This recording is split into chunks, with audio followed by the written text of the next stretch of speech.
I see a lot of people have already joined and it is already 4:02. Maybe we can start the session.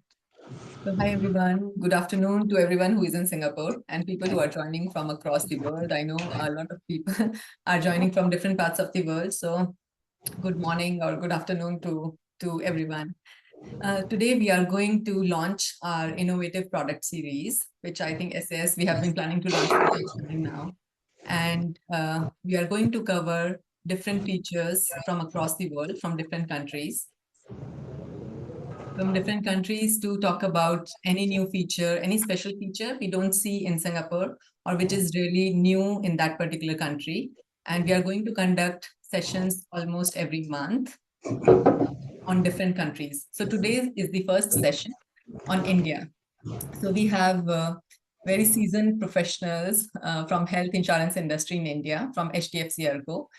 We have with us Anshul Mittal, who is the appointed actuary of HDFC ERGO. And we have Vineet Gupta, who is the product head, product manager for the HDFC ERGO. So thank you, Anshul and Vineet, for joining us today and for taking time to prepare the materials and helping us, to understand the Indian market better and some of the products that you have in India, which might be useful for the Singapore actuaries and Singapore product managers to look at. With that, maybe we start the session. Thank you. Sure. Thank you, Kirti, for introducing us to this forum. And apologies, everyone, for my throat. I'm having a very bad throat today. But good that we are starting with India series. You are starting this series with India first because we have a lot of unique features here in India, we believe. And there's some learning that we can share what we have learned in past 10 to 15 years in our Indian health insurance schemes. So, as Kirti said, we both are working in HDFC ERGO. HDFC ERGO is the third largest private general insurance company in India. Health insurance comes under general insurance in India rather than life insurance. Health insurance is the largest segment within the general insurance now, as compared to 10 to 15 years back, where health insurance was very meager in the business, in the overall space. Today, health insurance has become the largest contributor in general insurance due to the higher growth that the health insurance has seen in the last 10 to 15 years. So our company, I'll just spend a moment about our company, HDFC ERGO. It's a joint venture between HDFC Bank, which happened to be, I believe, the third largest bank in terms of customer in the whole world, and the ERGO, which is a mimicry company. We have a joint venture of 51% share of HDFC Bank and 49% shares of ERGO, which is called HDFC ERGO. This company has been going on from past 20 years. It's a very strong brand. Today we are the third largest private general insurer and also the health insurer in the country. Uh, so this is, I believe, Kirti, do you want to share a few detail on this so that Yes. everyone? So that, yeah. So, how we are going to conduct this session is there is a Slido. Please download it on your mobile phones. Please post your questions on all the ideas that we are going to present, or Anshul and Vineet are going to present. How we are going to conduct it is after every slide, because each slide is one idea. After every slide, we will take a pause and look at the questions in the Slido, and we will discuss those questions to kind of complete that topic and try not to come back to it, basically. So there are, I think, 6 ideas total, which they are going to share with us. So let's be active on the Slido. Maz has also pasted the Slido code in the chat. So in case someone misses to actually scan it right now, you can actually take it from the chat window as well. Sure. Thank you. So let me start with how the Indian health insurance is structured in our country. If you focus on the left side of the slide, so India is a large country that everyone is aware of. We are a country with a population of 1.35 billion or 1.4 billion. So it's a very large and diverse country, multiple language, official language, 18 official language. So our health insurance is a part of the general insurance, which where health insurance is largely 40% of the general insurance today. And if I see the needs of health insurance, so as a country today, we have government sponsored schemes, like most of your country would have government sponsored scheme, but not everyone of 1.4 billion people are covered in that scheme. So if you see on the left side, there is a 36% which is called PMJAY and state schemes. So in a nutshell, 50% of the population is covered by government, sponsored by government. And these 50% population is the below social economic level. That is, it is not a poverty level. It is just that as per the census, that these people are below social economic level, and that term them as eligible for the government health insurance schemes.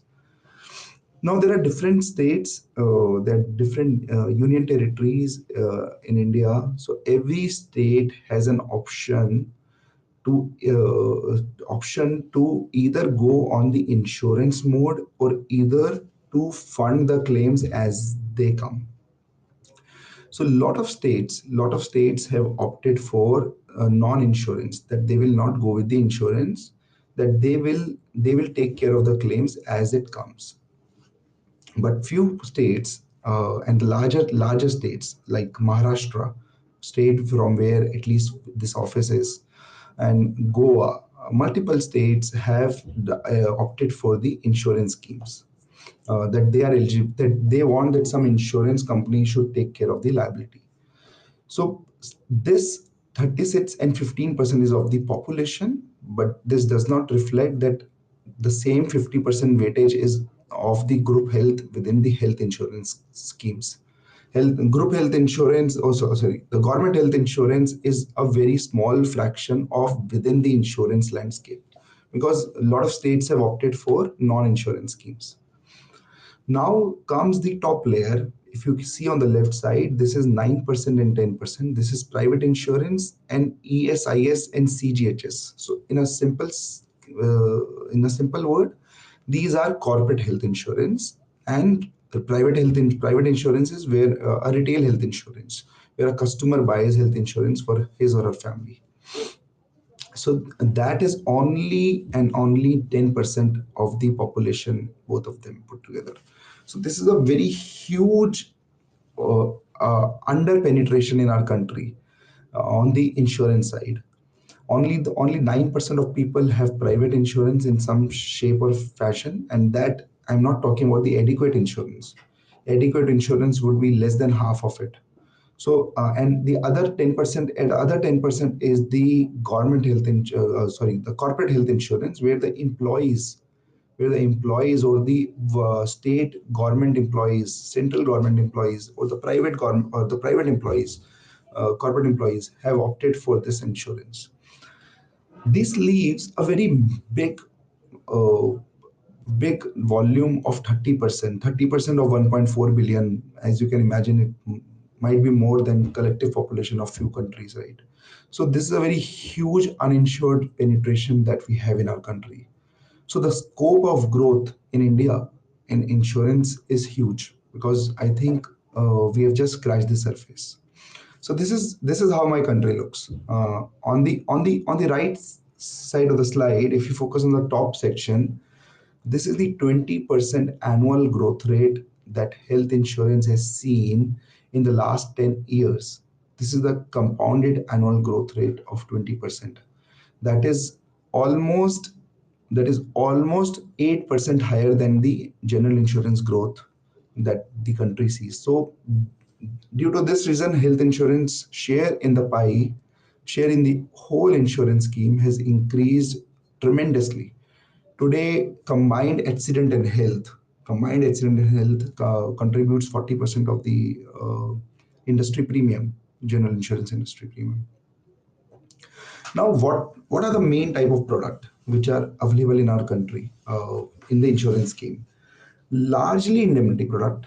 We do not have within insurance within the private, and now I move to the private. I'm focusing more on the private insurance. So largely our products are indemnity products.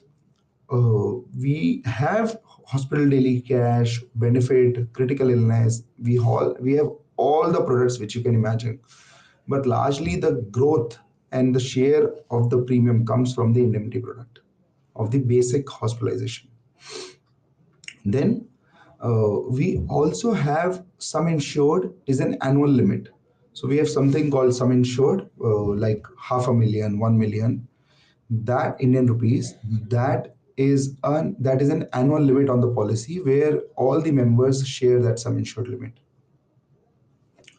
Usually our policies do not have any lifetime limits.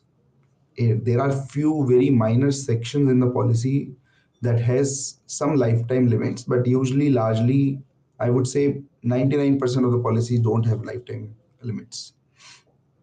And as I already told you that indemnity products are largely there, not a benefit product, but the larger share within the indemnity is from the inpatient.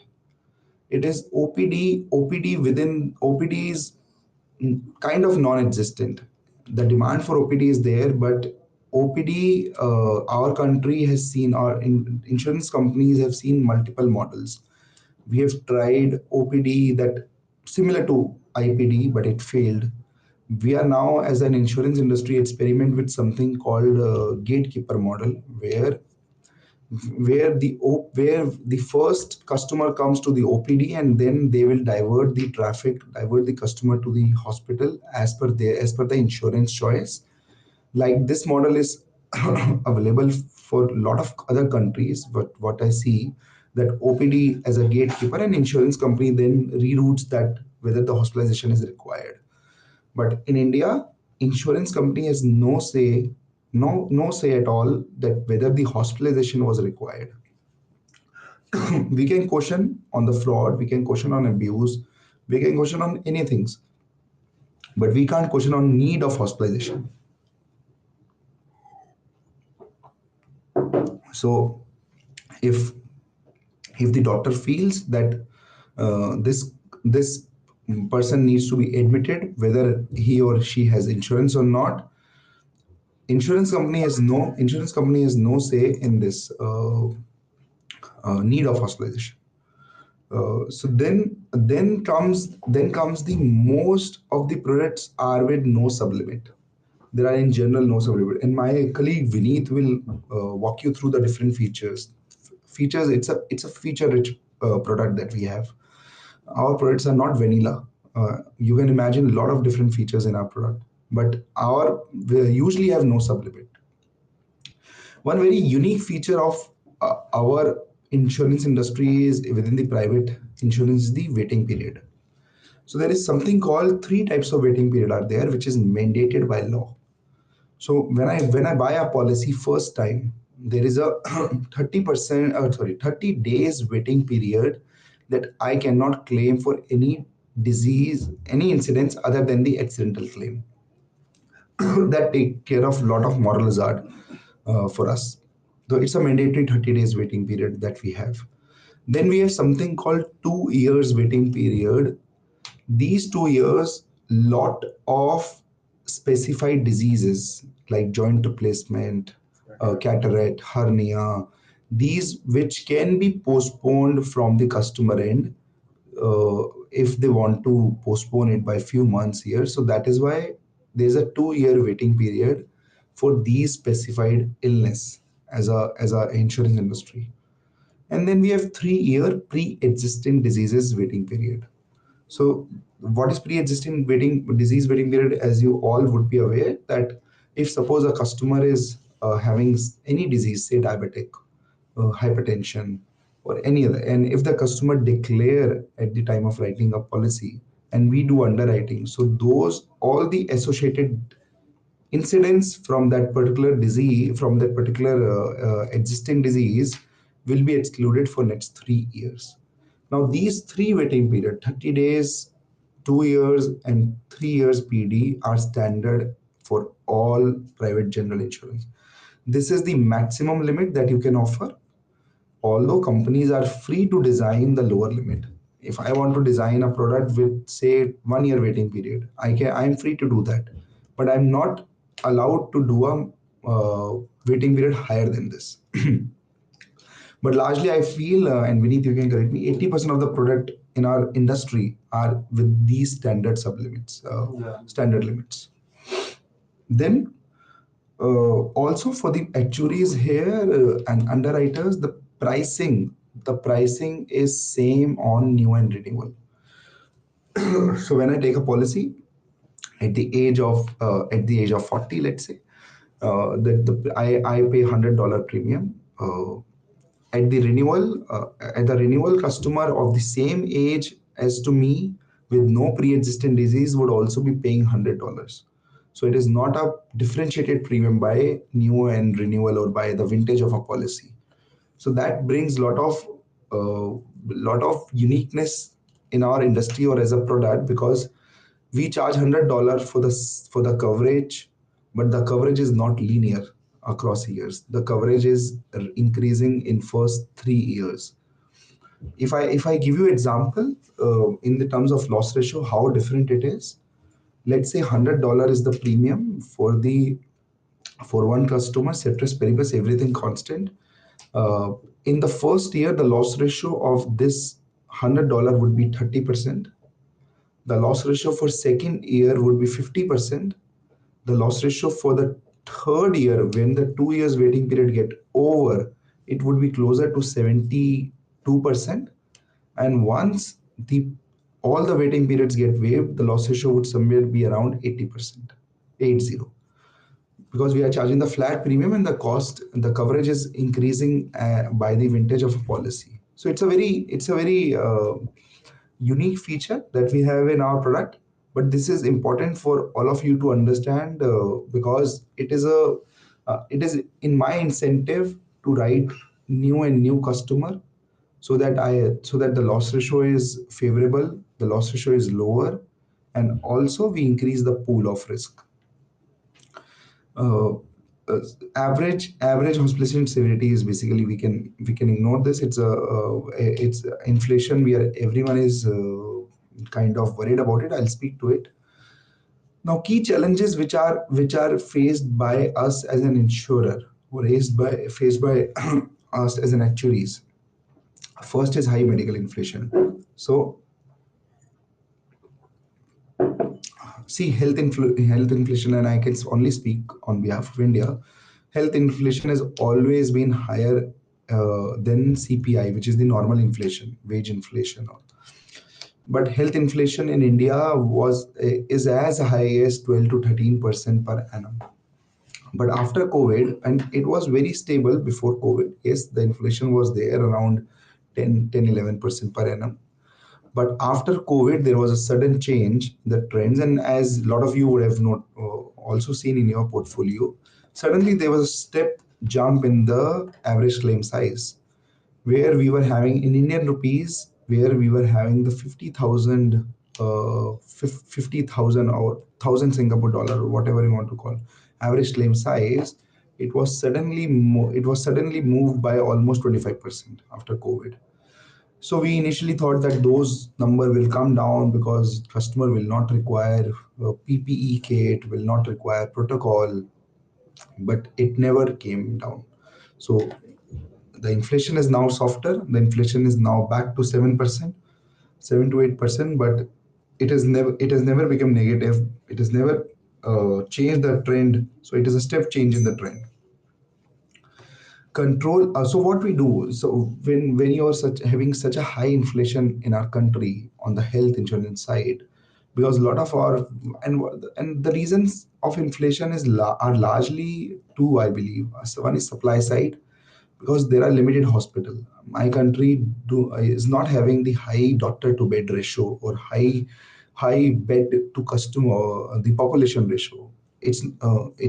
We have fairly come very we have fairly done very good as a country in last 10-15 years, but on the medical side, we still, I believe, there is yet to do more, at least on the supply side. So when an insurance, and second reason, see, insurance is not an integral part of the overall healthcare because of the low penetration. Lot of customer, almost 70% of the patient have are not using the insurance in the hospitalization. Only 25% of people are using the insurance. So that less reliance on insurance, the hospital has more negotiating power. So if hospital has more negotiating power because of the low doctor and bed ratio, low availability of healthcare, good healthcare, and also they will charge whatever amount they need to charge. So inflation is there due to these two reasons, what I feel. uh, Second, there is also, I can't control the need of hospitalization. So my frequency also sees some kind of inflation. And of course, the low insurance literacy that we have in our country because of the low insurance penetration. So what the main challenges that we have in India today as a portfolio manager, and I manage, and I'm also the appointed actuary of the company, and I also manage the health and motor underwriting teams, and also the fraud, waste, and abuse vertical. So what we do to manage this inflation? First, we use our huge negotiating strength that we get because we have 12,000 hospitals on our network. We negotiate with them very hard to get our rates lower than the other competition, or if not lower, at least on par, because we are the third largest health insurance in our country. We have a very fantastic, I believe, on the fraud, waste, and abuse management. We have multiple AI ML models. Actually, we have four AI ML model which are working on health insurance only to identify potential fraud. And these four models, because my team manages it, are deeply integrated into the health system. It is not only making a model we can all make, but how HDFC Ergo has done differently, they have integrated deep into the system. So when a claim get intimated, all four models they get roped in via API. If any of the model shows that it is a high potential fraud, that claim gets logged in the system. The person who is approving the claim, the medical people, he can't approve that claim until, and that claim moves to the investigation bucket, the different team altogether, and that team, whenever they take a decision, that team again get moved to the claims bucket. uh, so we have a very strong control, or if not control, we are very comfortable with our fraud, waste, and abuse, and that is from where we save a significant sum of money. To give you perspective, we almost save, I don't know, as a proportion of loss ratio, almost 3.5% percentage points in the loss ratio. Management of in-force portfolio is a very huge challenge for us because, as I was explaining in the start, my product is designed in a way that initial 2 years are very profit, or at least higher profitable. But as the portfolio goes towards no waiting period zone, then it becomes a very challenging situation because I can't increase the premium substantially, because then I will lose on the new business because I have to charge the same premium for new and renewal customer. At the same time, I can't change my prices so high because if other insurance company, let's say for a radical example, let's say some venture fund or anyone want to enter into the health insurance and they want to open a new company, so they can underprice me because their initial 2 3 years at least on the portfolio, until they have a huge in-force portfolio where a lot of people have pre-existing waiting period removed, they have an easy run for 5 6 years easily in the most aggressive growth scenario also, because the new business has a lower loss ratio. uh, Sorry. So management of in-force portfolio is a huge challenge for us.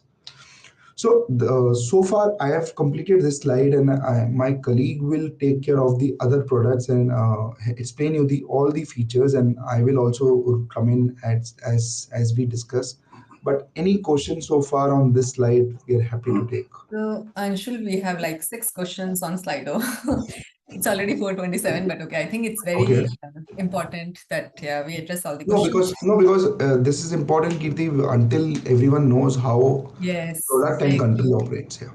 Yeah, but I mean, thank you so much. It was very detailed, very informative that how the overall market works. Actually, before I jump into the questions which are posted on the Slido, I will ask one question. This 20% annual growth, is it purely driven by premium increases, or is it also the penetration is increasing slowly Yeah. So I think the premium increase is almost 13% in this. on an average? 30, Okay. yeah, 13% is 7. PM growth and 7% is the penetration growth. Okay. One more question from me. What are the usual profit margins of these private insurance products, individual private insurance Okay, products? so usually, so it's a very low margin we have, and we do not have, sorry, we do not have IFRS 17 yet, although health, I believe, would be a short term, but the margin would be anywhere around 3% to 4% maximum. Okay. Okay. That's good. Okay, I'll go to the Slido questions now. I think one question is, do you manage provider network on your own or via TPA? If via Okay. TPA, how do you manage such negotiations? Okay, so for us as a company, HDFC ERGO, because we are a large insurer, we have our own. We don't. We are for any private health insurance. We are not dependent on any of the third party administrator. But however, having worked with TPA on group health side, so I can share some experience. So usually, what we do on group health, we say that there's a third party administrator who has its own tariff. So we say that for every hospital, for most of the hospital, we have the tariff with us. You apply the best rate of both of them. So you have your own tariff, we have our own tariff. Let's up because we have negotiated as a company. So let's apply what are the best rates for both. And also other thing where we do not have our own tariff also, we negotiate hard with third party administrator that if our loss ratio, if you are able to save, if you are able to keep inflation from 7% what was assumed in pricing to 5%, we will give you extra incentive at the renewal. So you align your incentives with the TPA. Okay, that's great. There Of is course. another, yeah, there is another related question on the same topic. How do you manage negotiations with service provider, which you already answered? Is there any intervention by government to control the cost? Right, that's a good question, and that is the problem. That is a supply side problem that we have because we, as a country, do not have any health insurance regulator today. That is hospital regulator. Sorry, Hospital hospital regulator. regulator. So what happens, Kirti, that suppose if I'm a hospital, I'm a big chain. I can practically control. I have the practically control the negotiating power. So what we do, we go from the HDFC Bank side also. That we are a huge lender. It's the biggest bank, right, in our country. So we say that you are dependent on the corporate loan for to HDFC Bank. So we try to do negotiating from that end also. As a country, we do not have any central, but what I can, if I can say, we have started that journey, that health, and the our regulator, which is the IRDAI, they have started this journey where they are saying that HDFC ERGO is also doing their own negotiation. Let's say other XYZ companies also doing the other negotiation. So what they are doing, they have created a new portal where every country for each hospitalization can upload their tariff, and then eventually they will come at a standard tariff. But that is somewhere in the future, not available right now. Okay, that's interesting that government is taking some initiatives to put things Yes, together. of Okay. course. Okay, there are two questions on underwriting. I'll put them together. So, one, what are the pricing and pricing factors today and rating factors? And is there a freedom of what rating factors can be used for pricing and underwriting? So Yeah. that is one question. And second question is, do you also conduct medical underwriting and apply waiting periods for the ported policies? I can come back to second question. It's okay. So first question, what Sure. are the rating factors and is there a freedom to choose the rating factors? Sure. So yes, we have rating factors like age. My premium changes with every age. It's an age point premium that I have. Of course, the kind of limit that you are buying, if you are buying a half million, 1 million, and the third would be zone, the area, because India is a large country, so you are free to make your own zones or more tiers, rating factors. Then, of course, the type of plan, which Vineet will explain the floater concept that we have, the type of plan you are buying.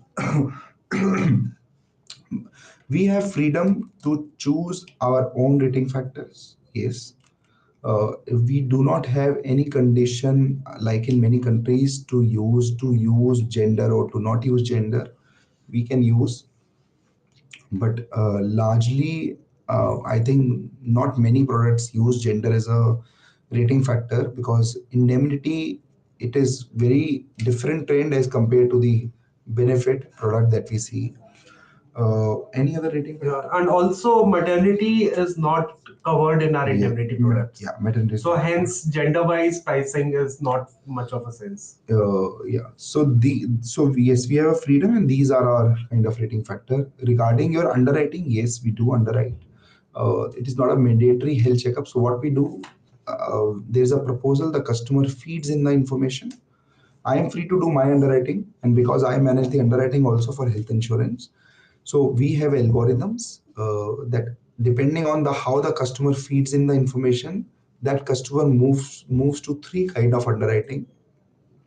So first is tele underwriting, where the normal customer care executive will call the customer and will inform and will check on whether you have anything to declare or anything, or whether you have filled the form properly.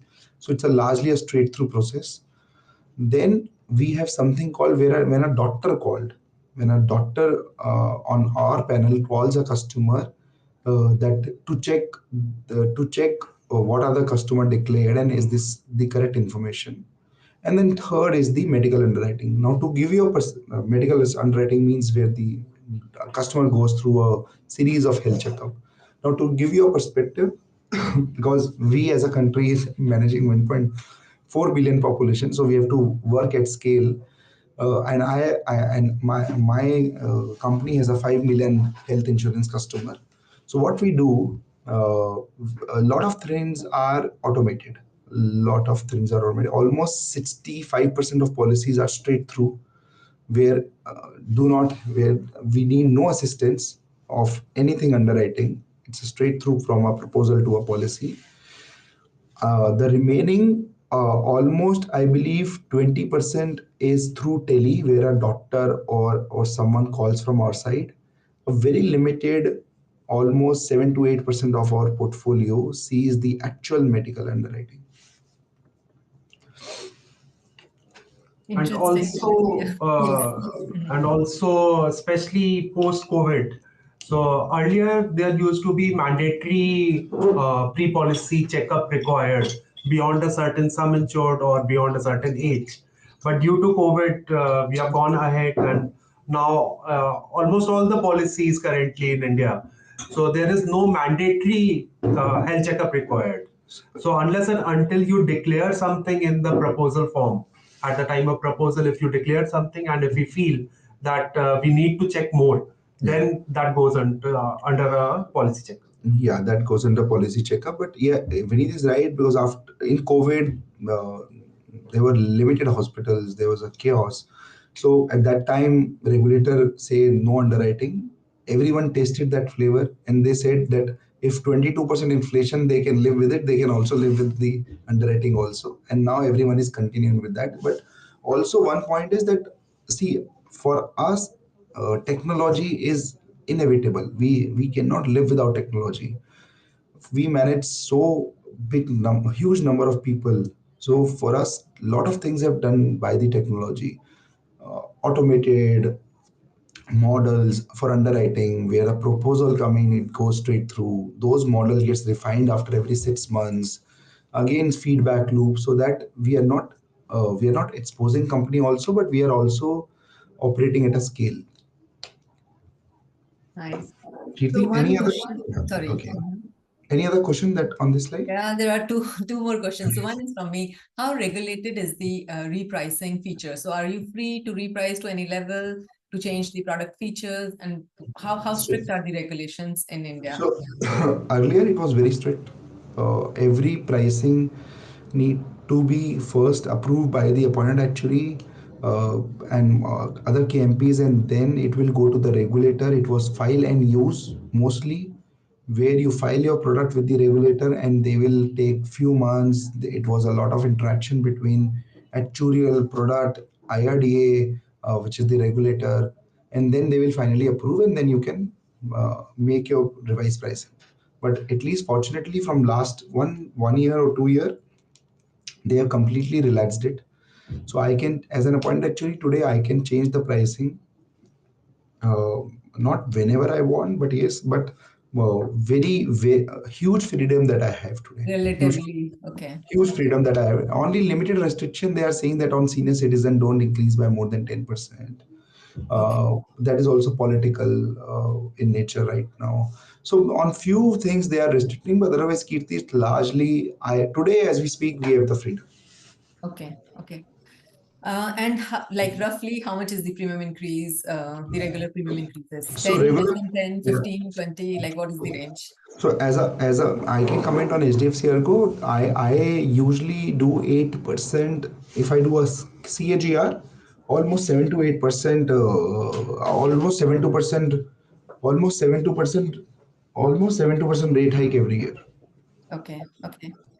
Okay, thank you. There is one last question. It is on fraud and abuse. There are two questions. I will combine them together. What are Yeah. the typical type of fraud? What is the typical fraud and abuse you see in the market? And what percentage of the claims you suspect are fraudulent? Okay, okay. So we, because I manage it directly, 10% of all our intimations, all our claim intimations, are not fraud. Sorry. So 10% are goes through the triggers, which push them 110 claim and 100 claim. Sorry, are pushed as a that this could be fraud. And out of those 10 claim, almost 30 or 30% to 40% is our hit rate. So that means almost 3 claims in every 100 claims is finally closed as a fraud, and we don't settle that. And also not settle that, we we can also cancel the policy. We don't cancel the policy in every case, but we can potentially cancel the policy. What type of fraud? Usually the type of frauds, it's very difficult for people who are not living in India to understand the kind of fraud that can happen in our country. But it could be a fraud mostly from the provider side, that they are saying that hospital exists, but the hospital does not even exist, because the customer can claim on the reimbursement. So there is a adequate documents, but those documents are forged. Right. Mhm. So, and plus, Kirti, lot of overcharge from the hospitals, lot of overcharge. Maybe the hospitalization was required for 3 days. The same treatment they have applied 5 days. So why the 5 days were there? What kind of line of treatment there? The medicine cost was 100 rupees. It was applied 200 rupees. So these are the kind of soft and hard fraud that we see daily. Okay, interesting. I think we can have a really one session dedicated only to fraud, waste, and abuse, given you have such Okay. interesting models. So Yeah. I think the slide is done. Good. Thank you so much for the Thank you. overview of which was very detailed. I think everyone would have understood very well how the Indian market works. So Maybe we now, can, yeah, yeah, sorry. now I'll hand over to Vineet, Thank you. who will brief on the products. Thank you, Anshul. And being with a bad throat and giving such a nice explanation on how our market works, it was very informative, even for me also, staying in the industry for so long. And then I was able to pick up few of the new pointers from you. So, moving ahead with the new concepts or the concepts which we have in India and we feel are not there in few of the countries, especially in Singapore. So, first of all, is the family floater concept. So, if you see on the left hand side of the slide, so if there are two individuals, there is a couple, say Mr. Patel and Mrs. Patel. They are two separate individuals. If they buy, they can buy policies individually also, or they have two more choices in India.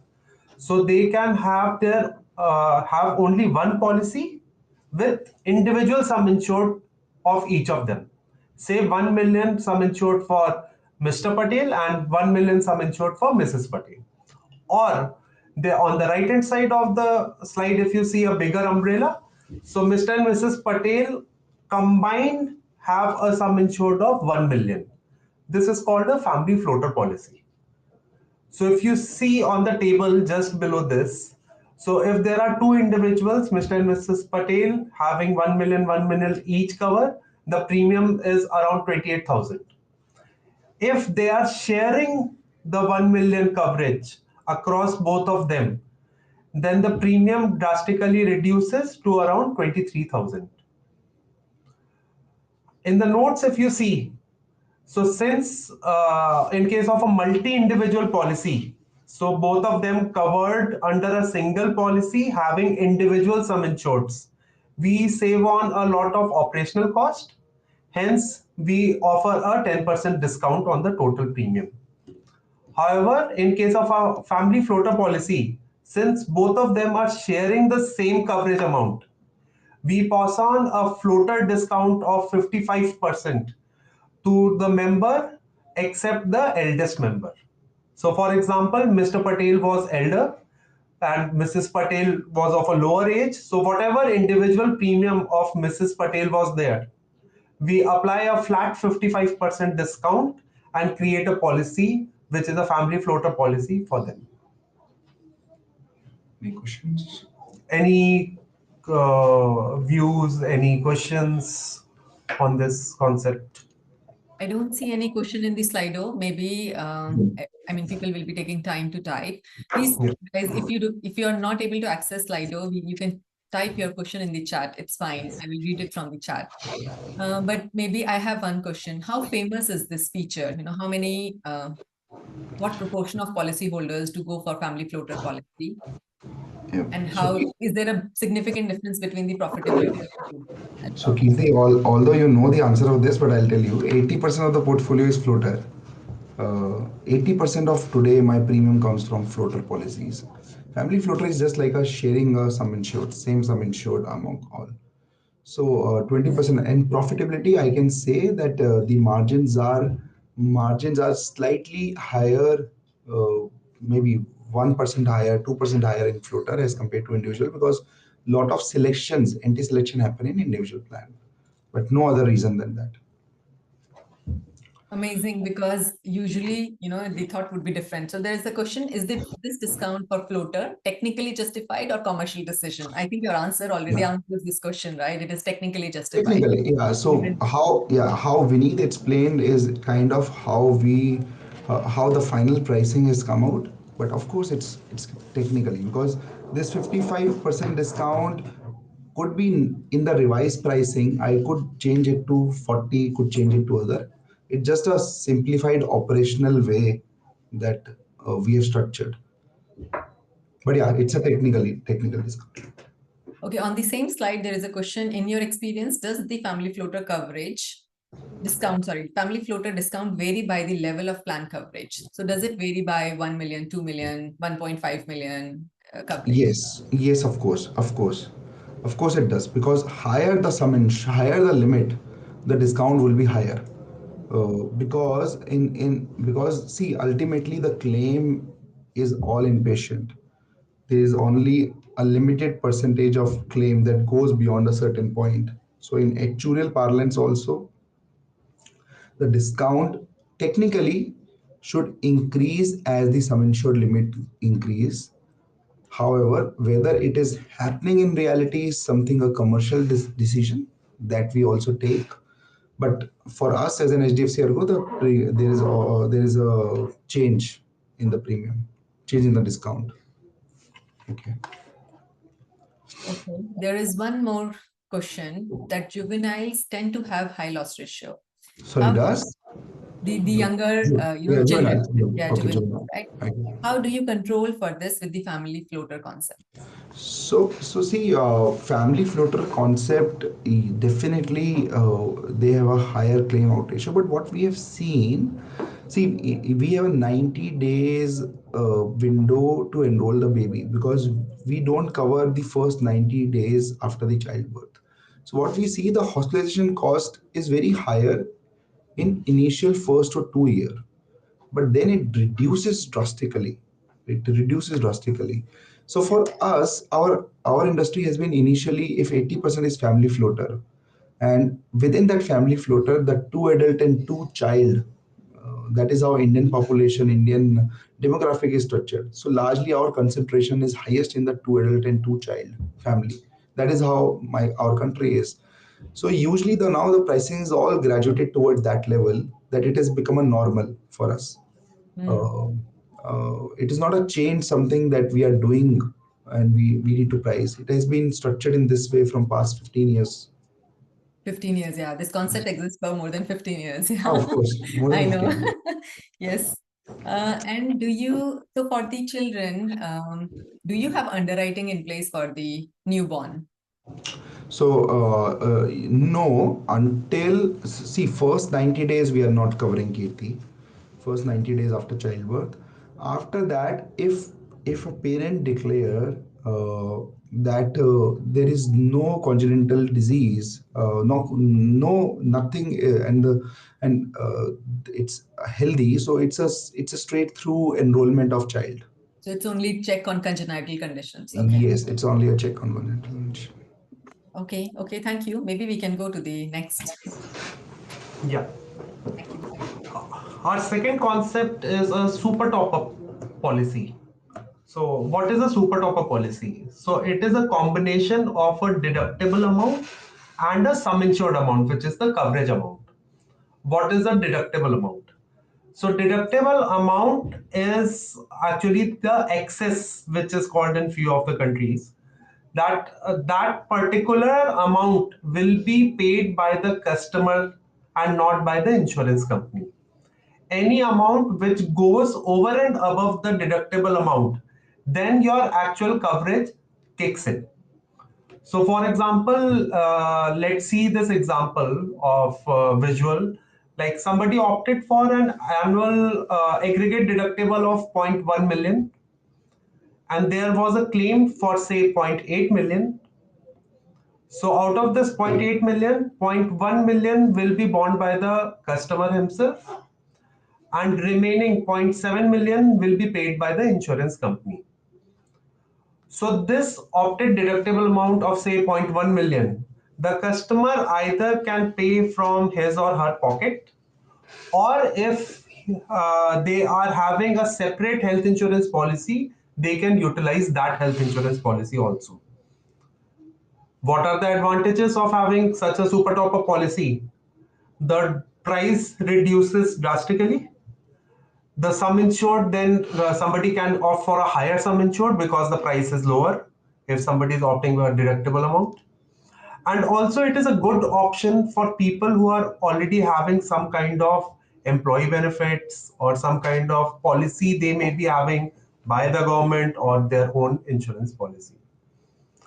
On the right bottom, if you see how does the premium looks like for a super top up concept, say there is a base coverage amount of 1 million, and have there been no deductible opted, the premium looks like around 25,000.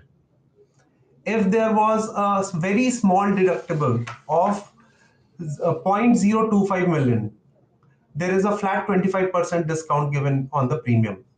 Hence, the premium is around 19,000 rupees. Had the deductible been of zero point 0.1 million, then a further discount, then a flat 50% discount is provided in comparison to a policy without any deductible. So this is a very powerful tool, and it is being used well in our country, that for premium reductions and for opting of higher sum insured. Because as we were speaking about the type of medical inflation, so it is very difficult for a layman to understand how much coverage would be adequate coverage in the future. So this sort of concepts helps in that. It's actually an amazing idea because this solves the problem of holding multiple insurance policies, and then the Yeah. customer is not able to decide why am I having double multiple coverages, because EB will be over one day because it's employee benefits provided by employer. I'm employed, I have the coverage. Once I'm not employed, I will not have the coverage. But there is one concern, and I would like to know how do you address it, because this is I'm as if I'm the customer, my concern is once I don't have EB coverage, how do I manage? Like I become 55, I reach my retirement age, then I will have to be underwritten, or I would have to fund this big bill from out of pocket. So how is this taken care of? So see, Kirti, we kind of have the loyalty kind of thing in our product. So if you continue with my policy for 5 years or 5 or 10 years, I don't know what's the limit, 5 years, then without underwriting, you can convert your deductible into main claim, main policy with a full coverage. You are allowed to change, basically you are allowed to change your deductible if you 5 years without claim. If you don't claim within 5 years, there is no underwriting. However, if you claim within the 5 years, then it will be underwriting, and in that underwriting we only see, Kirti, that whether the customer is changing the deductible only to take a claim in the next year policy or not. Okay. Understood. And this can be done anytime during the course of the policy, or is there a particular Yes. age? So after 40, I believe. This option of waiving of deductible amount in our policy is available only if the eldest member in the policy at the time of purchasing the policy was below the age of 50 years, and at availing this waiver of deductible, maximum age allowed is 60 years. So one has to exercise this option Before 60. below 60 years. Before 60. Okay. Yeah. Yep. Okay, no. Thank you. There's one question. What is the take-up between different deductible options? What is the most hot selling deductible option? So hot selling is, see, we introduced something called, and right now Vineet is comparing with a 0.25 million deductible, which is a quite a high deductible in Indian standard. So we introduced, Kirti, something 3 years back, and which we saw a huge success, huge success. See, we have a claim of 1 lakh rupees, okay, in Indian rupees. We introduce a concept of small deductible, let's say 25,000 rupees, very small deductible of 25% of the average claim size of the deductible. Uh, there, that Kirti kind of clicked off very well. Today, 18% of my policies are with deductible. Hottest selling is 25,000. Only reason between why I feel, Kirti, because person has certainty that only I will have to pay 25,000 rupees, which is quite low. So they are protected from the insurance. Their premium is low. They do not have to worry about coverage. And my personal policy is also, although obviously over deductible, because I need to cover my rare event. I can increase my coverage. What we have seen a big trend after this top-up policy is, Kirti, a lot of people have opted for a 2 million cover, 3 million cover, but with a deductible, so that the premium comes low, but they are covered for the extreme events. Mm. And it is quite, I'm also as an actuary very happy over with the portfolio management, because I am able to better manage my portfolio with the use of deductible when the inflation is so high in the country. Okay, thank you. So I think we have few more concepts. I think Yeah, we we have, have actually only 4 minutes left. yeah. And I think we have 3 or 4 more ideas. So, would you like to do any specific? Maybe we can. Maybe limitless would be one of the good Good concept for ones, yeah. everyone. And Yeah. I'll just take a moment here to explain what is limitless, because this project is, we have just filed it. So what we have done, see, we are saying it's a lifetime limit. Uh, in a simple way, we are saying that we will pay one claim of infinite value. Your sum insured will not apply, your policy limit will not apply. You can choose only once in your lifetime this option, or two claims in your lifetime depending on the policy that you have chosen. So suppose if I have a sum insured less than 5 million and I take the limitless option, this is available as an option to a customer. Then that customer has a limit of, let's say, 5 million or 3 million of for the policy limit, but that has also has an one option that if a claim comes for more than 3 million, then that customer has an option whether the policy should pay that claim or not. And in order to promote profitability and other higher margin policies, we have provided two coupons, 5 million and above. So this is a unique and very recently added feature in the policy. And the premium for this is, if you see on the right side, the premium for this is quite small. If 1 million policies, 12.5% loading, Yeah. on 25 million policies, only 4% loading. And this is huge click, because Kirti, now I also have a 25 million policy for myself. I will buy this. Why do I need to have a 100 million or 200 million policies? I just need to pay 4% more and I'm protected. Yeah, yeah. No, I agree. I think this addresses the concern that we are over covered. We buy something just for that one-time event in the lifetime. Yes. So this is an amazing feature to actually address that concern of the customer, and at the same time, they buy adequate coverage for their annual treatments and everything. Okay, I'm conscious of the time. We have only 2 minutes. Maybe we should stop here. There were two more ideas. I mean, just for everyone's information, 2 or 3 more ideas. The slides will be available on the SAS website. They will also be emailed to all of you who are attending the session. If you have any further questions, you can write into Secretariat, and we will try to get the answers from the speakers here, and we will try to get back to you. There's one question which has appeared on both sides. That is, what is the typical expense ratio for individual health products in India? Maybe we can. So typical expense ratio, the commission is almost 21%. The expense of management is almost 9%. So 30% is the expense ratio for us as a company. Okay. Thank you. Thank you for that info.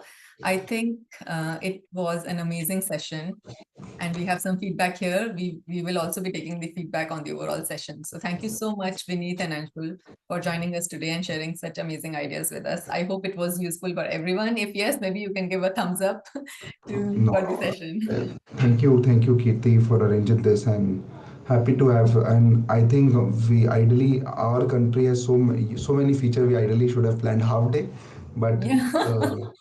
but yeah, Yeah. thank you so So no, much. Thank you so yeah, much. thank you so much. These were really new and very good ideas, which we can think of how to apply in the Singapore context and the products. Yeah. Thank you everyone for joining. Thank you everyone. Thank you. Thank you. Thank you, everyone. Thank you.